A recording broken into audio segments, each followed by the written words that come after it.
Na uliona William Ruto ametumia ama serikali wametumia almost 2 something billion Kenya shillings. Lakini wameenda up hiyo 2 billion Kenya shillings walikuwa wananunua kura, lakini walimanage kununua 5000 votes, of which ukicalculate per vote tunaweza sema nilinunua almost 500 something million kura moja. Because it has sent a clear message to Kasongo and his people that we are sick and tired of their poor and bad governance.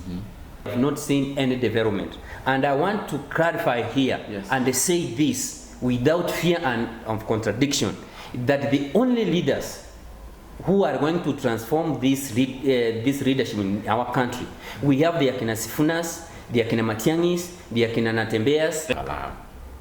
Now, some of the information we are receiving from the other side of the country is that maybe they never did what they really wanted to do. So you, as individuals, maybe what do you think maybe we are supposed to expect mbali na yenye tumeona? Tukianza nayo. Asante sana. Kulingana na uchaguzi uliofanyika Olkarau, tulijifundisha mambo mawili. Ya kwamba watu wameanza kujua ya kwamba wale ambao wananunua kura zao hawamaanishi ama they are not intending to do good for them. So tumeona ya kwamba watu wameanza kutoka katika usingizi. Wameanza kuona ya kwamba wale ambao wananunua kura hawatakii mazuri, kwa sababu tunajua ya kwamba mtu ukichaguliwa kama kiongozi, yale ambao unastahili kufanyia wananchi uishi kwa wanunua. Ile tulikuwa tunaona pale ni for the bribery, yenye yule mtu mwenye ameenda kununua ile kura hawezi akafanya maendeleo, ila akifika pale kama yeye ni kiongozi ataenda kurudisha zile pesa zake. Yani amefanya ni kama siasa ni biashara. Unaona?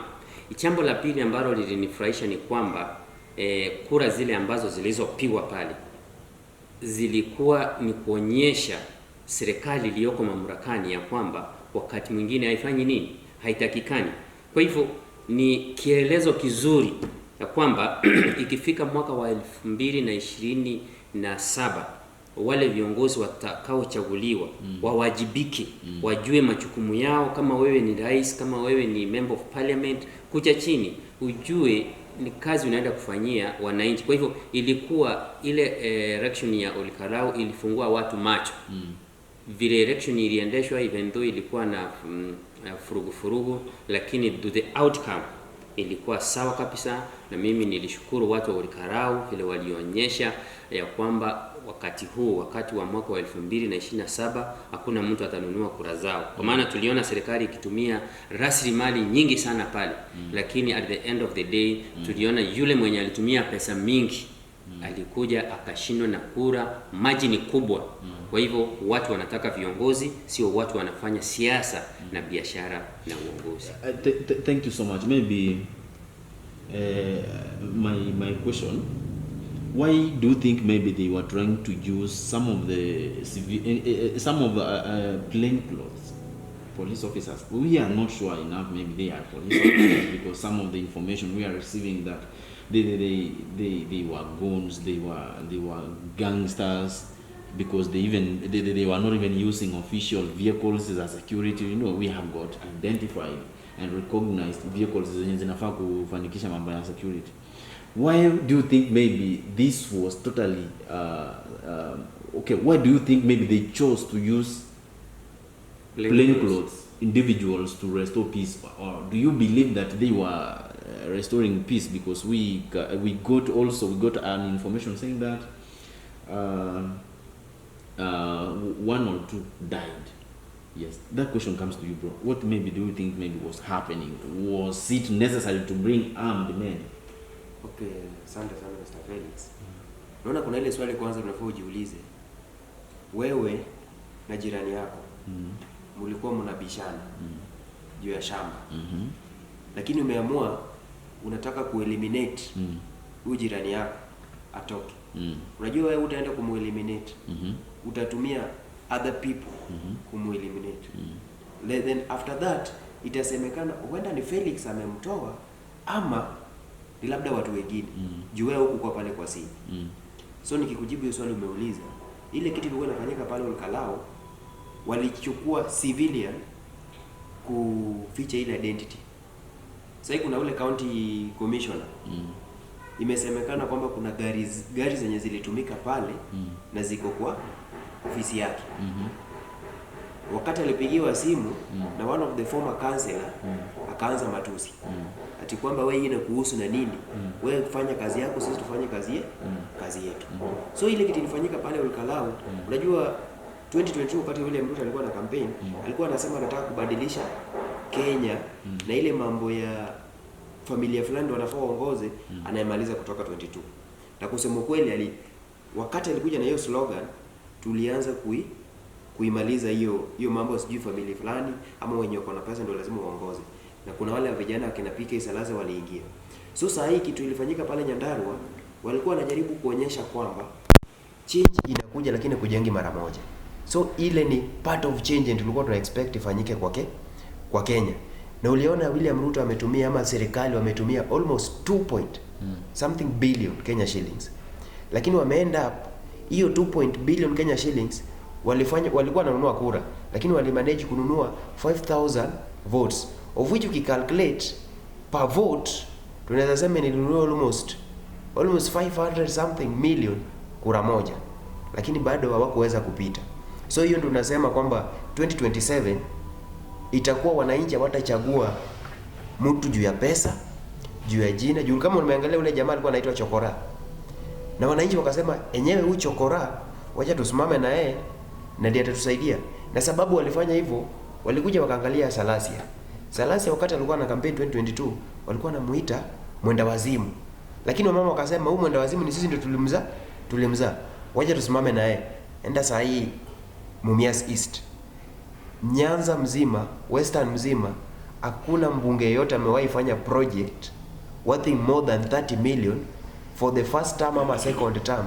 Na Salasia amemanage within first 3 years amejenga KMTC worth 50 million yenye Nyanza na Western hakuna mwenye washawahi fanya. Okay, so nikukata kidogo. There is something I want you to clarify as a leader. Unanielewa? Why do you think was it necessary for armed men, unajua that was the question, to be deployed there? And if by yes or no, if yes or no, we saw Rigathi Gachagua trying to come up with an allegation. We don't know whether it is an allegation or whether it is the fact, trying to say that 68 good women were beaten and raped, and I don't know whether it's okay. Thank you so much. But and one or two lives were lost. 2 were butchered and they lost life. Please, what do you have maybe you would like to share with Kenyans concerning the same?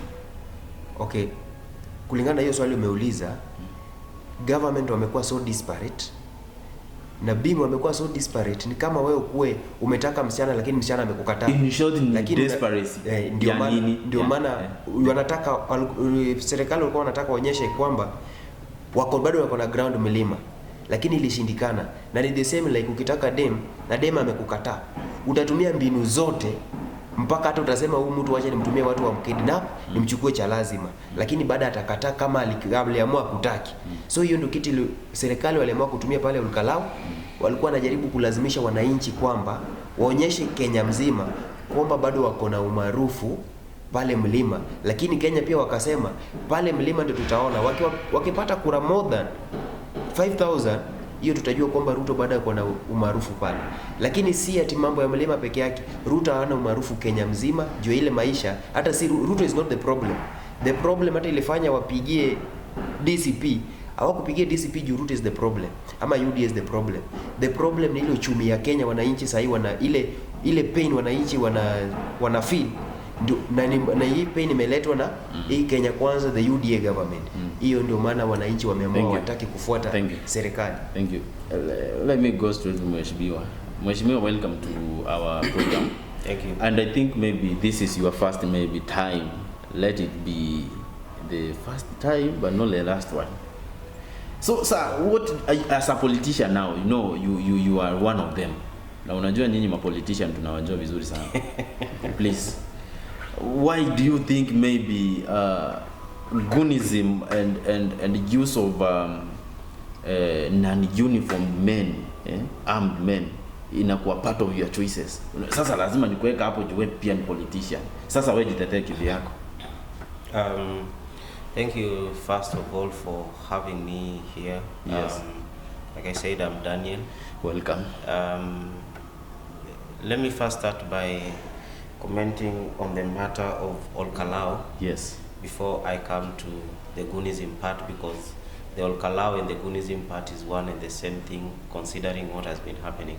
Be free. One, we want to thank the people of Olkalau for stamping authority and exercising their civic right and guarding their votes, because it has sent a clear message to Kasongo and his people that we are sick and tired of their poor and bad governance.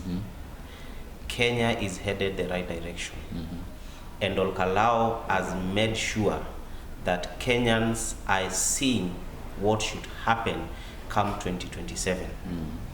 The government has been sending and selling fear to the Kenyans that they have every mechanism to handle these matters. That, notwithstanding the fact that if these two candidates, the UDA and the DCP, Yes. if Kenyan people did not guard their votes, clearly the government would have stolen that election. But because people stood for their right, Yes. and they decided that they will not buy fear, they guarded their votes. It was counted one after another, and they got the leader they wanted. That to me, we have reduced the level of the presidency in this nation Yes. to that of the same Chokora name they used. Yes. Because we don't have a presidency in this country. Yes.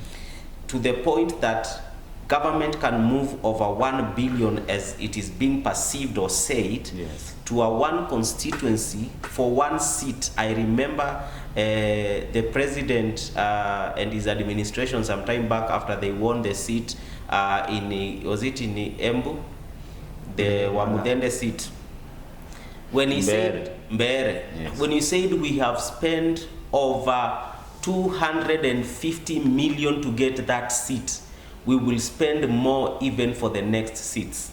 Where is this money coming from? This is our taxpayers' money. To the point that when the government realizes they cannot have what they want, they use goons. They hire young men and women. They capitate on them not being employed, and they hand them small tokens, and the young men go disrupt meeting and peaceful meetings that are anti-government. On the other hand, the opposition also has got their goons. I am part of the opposition. Yes. I don't know whether they pay them or not, but I know of young men and women who have decided we are not taking money. We are going for this thing head on. This is not about money. It is about our lives. It is about our future. It is about the country we want. It is about the new Kenya we want. We saw that in Nepal. You know, the Gen Z movement started in Kenya. But we are so surprised that whatever we wanted to achieve, we have not achieved it here. It is being achieved in other countries, like Nepal, where the entire generation decided to change the entire system and removed the leader who was there, a generational leader. And like my brother Wycliffe has said, when Ruto came into power, he sold to us an idea of even the smallest. It is not about who has been in power before. It is about leaders rising up from every community and every family to take up leadership positions. And they have them because they deserve them. But when he came into power, he changed into the very system that he was condemning. He was condemning killings of innocent Kenyans. And I think there is no government that has killed Kenyans as the Ruto regime in broad daylight. Young men have lost life. People have been found killed. young men are still missing that we went into protest with on the 25th of June 2024. They are still missing up to now. There are families that cannot find their kin. You saw the other day when we were doing the commemoration of the 2024, June 2024, what happened? There are families up today who are in court. Their people cannot be found. So as a leader, I am a leader, I am a politician, but I condemn Goonism with the strongest terms possible. And I condemn even what happened to one of the leaders here in Embakasi South that was attacked by young men.